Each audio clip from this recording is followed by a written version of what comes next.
Hello again, it's Noob, and in front of us, well, we have something really special to explore together today. This is a prototype Bowley lock company sliding shield small format core. Yeah, that's right, this is a prototype, it's a concept lock. There are only a handful of these in existence, and I'm very, very fortunate to be able to explore this with you today. So, those of you who aren't familiar with Bowley lock, they offer a very high security lock format. Their current core is a larger 0.85 inch core, which is available in things like padlocks and deadbolts and things like that. And both this lock and the larger format lock have these very, very unique, and I have to say, extremely cool keys, which they describe as a reverse fork key. I'll go on to a little bit about how they work and why they're that shape in a second. But nevertheless, super cool. A couple of things to say is that one, this isn't an endorsement, it's not an advert, it's not a paid anything. This is just me exploring a lock that I'm super interested in, and I know it's very popular amongst lock sporters and lock pickers and lock collectors, enthusiasts, etc., etc. A lot of us out there are real Bowley lock fans, and I had the opportunity here to look at a prototype, which is really, really awesome. So I'm just looking at this from the perspective of someone who's just really into locks, and well, there's a lot of you out there, and you're probably watching this video also looking at this lock going, that's a pretty cool lock, just like me. So yes, this smaller format Bowley lock, instead of a 0.85 inch core, has a more standard 0.5 inch core, which is about 12.5 millimeters. And that would mean that they could put this core, just like you can see here, in things like mortise cylinders, kick cylinders, rim cylinders, all sorts of applications. I, for one, am super excited if they ever actually take this concept, this prototype to market, and they can put it into a kick cylinder. I've got some really fantastic padlock bodies that I could throw one of those in. That'd be so awesome. So I first heard about this lock on the Bowley Lock Company's Twitter. You should go check that out. And when I saw it, I was like, wow, I really have to have a look at one of these. I just haven't really seen a Bowley lock more than twice in the wild, and each time I've not been able to gut it. I think I saw the padlock and the deadbolt in two separate occasions. So this is my first time to actually properly hold, explore, gut, and use one of these locks. So let's get on to how they actually work. Well, you might get a clue from the key there's something going on inside here. One, you've got this cutout here, and this cutout is for what you might think it is. It's to pass through some internal warding, just like those old keys you might find in old churches and buildings, where the key was very ornate and had to pass through an almost maze-like structure inside the lock, that almost like maze-like warding to pass through to lift a latch or a set of levers.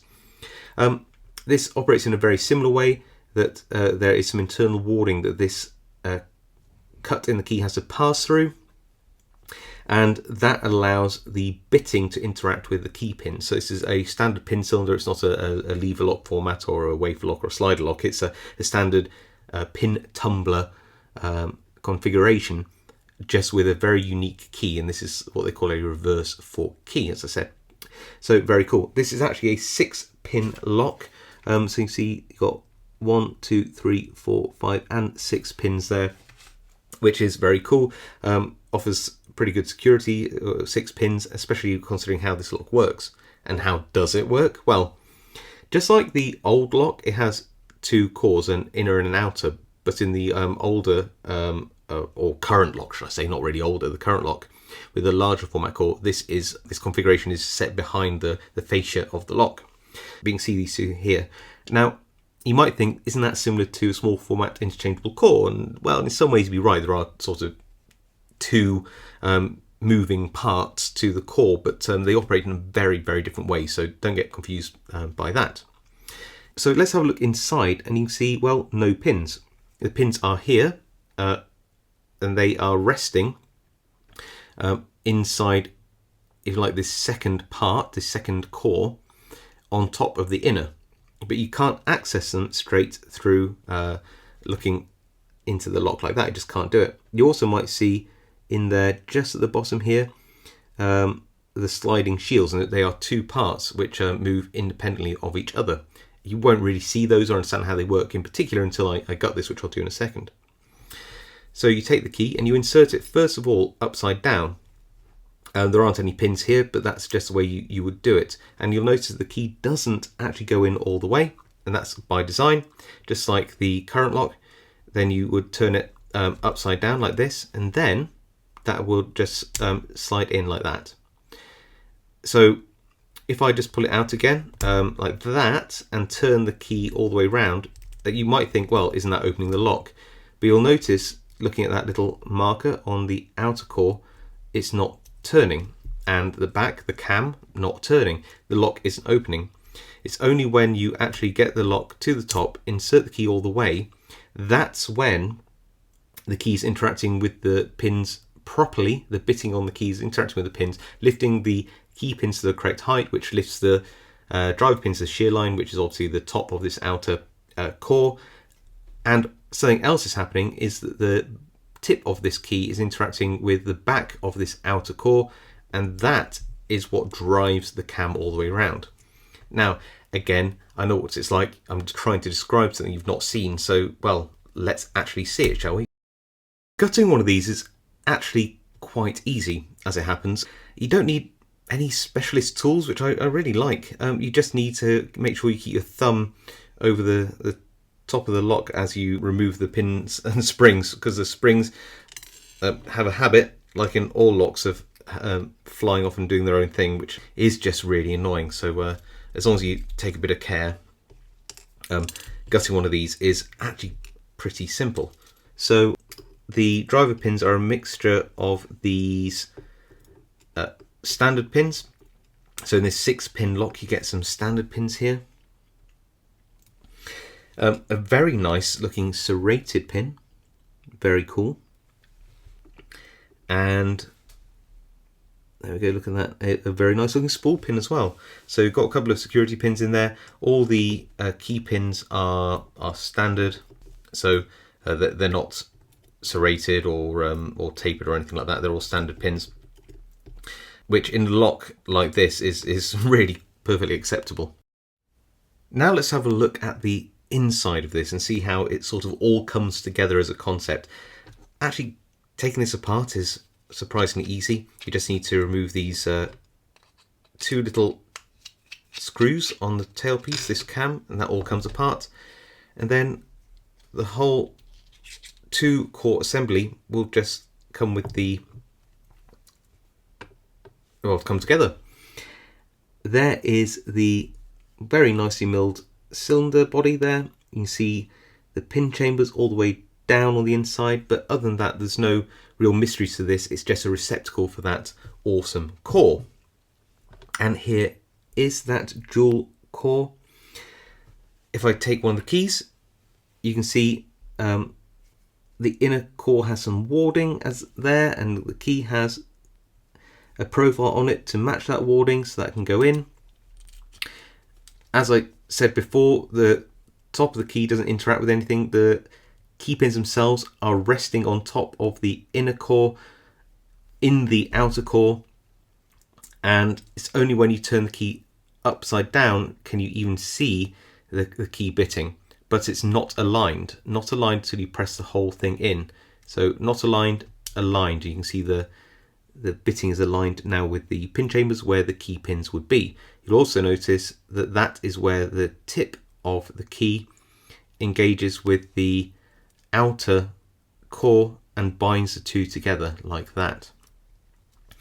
So unless you do engage with the back of the lock, the inner core can just spin freely. What just fell out, was supposed to fall out, is a little bit of hardened steel, and that actually keeps the two things together so that the inner core doesn't come out with the key. So it's a very, very important piece of the lock there. And you can actually just see the range of movement here is very, very small. You get from there to there, and that's it. That's all the movement that you have.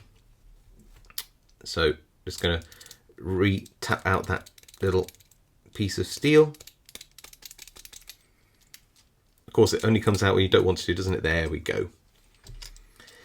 Now we are able to just pull apart the two cores, and the outer core, which is where the key pins sit, again, it doesn't have too many mysteries. Right at the back, down inside, you can see that hole. That's where the tip of a key would engage. So there's the tip of the key, and that hole is where it would engage right at the back, just like that, and allow the whole thing to turn. Without it, of course, it just spins freely. Inside there's also these two little cambered, well, ears, receptacles. And to those of you who are familiar with sidebar locks, you might be thinking, well, do sidebars sit in there? Well, sort of. Although these are not sprung, they're not sidebars that interact with pins. They are the passive sliding shields. Let's have a look at those. So this is what provides that pseudo warding on the inside of the lock. These two sliding shields. One of them's just slid out. They are free moving, but you can see them there. So there you go. As I withdraw the key, you can see that the shields themselves slide out, and they would interact with these two ear-like projections on the inside of the second core. So that's where they go into, like that. And then when you pull them out, again, they're free moving. It's only when the key is in all the way, like that, do they close back down. So these two parts of the sliding shield meet in the middle, providing that sort of pseudo internal warding, which that key, when it goes in, interacts with, or doesn't interact with, if you think about it. So if you were to make any tools to go inside this lock, then they too would have to have this similar cutout on the key. You can see how much these sliding shields actually block the keyway along with that warding at the bottom. So it's all very restrictive to tools which are designed to manipulate the lock. And these little sliding shields are actually well thought out. Let me just show you. So I don't know whether you can see just there, but there is a little step running along here on the one side of the sliding shield, and it has a complementary partner on the other side which overlap, so that they provide sort of a zero gap between these two sides, increasing that security. You know, it really is very well thought out. If you didn't know what this was inside this lock and you put a tool in that of any thickness, these would splay apart like that, interact with these ears on the inside, these grooves, and stop the inner core from even turning around. So sort of a super cool set of sliding shields there. There's another cool feature of this inner core, and I can show you that it sort of anyway. You can see that you have the bitting of the key when the key is fully inserted, and you can see this is a key pin, and it would interact with the bitting of the key like this. Now if I remove this key and show you from this angle, can you see that there is a small camber? This actually acts as the rest for a key pin.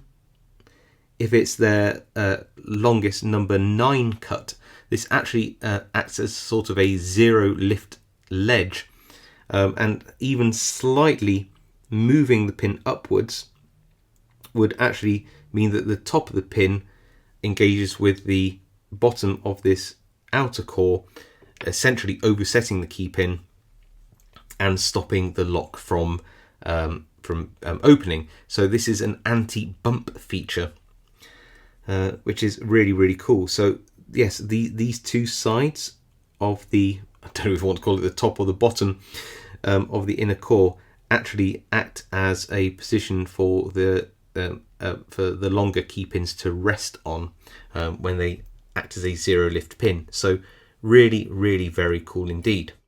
So am I actually going to try and pick this prototype? Well, no, it's a prototype. Who knows what Bowley are going to do to this lock in the future, what minor modifications or major modifications they might do to this. So it would be unfair, even if I could pick it, to attempt to pick it because it wouldn't be representative of the final product. I'm just exploring this lock for now. What do I think of it? Well, I think I said right at the beginning of the video, if they were, their larger 0.85 inch lock is super cool. I know, people are really thrilled with it. It's a great lock. I'd love to own one for sure.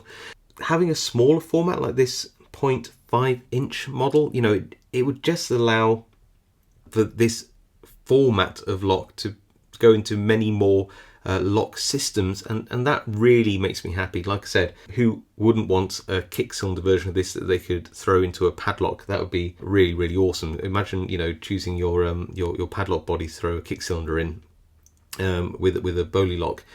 Just there's something just very cool about these keys, and it's a bit of a talking point if you have one on your keychain, that's for sure.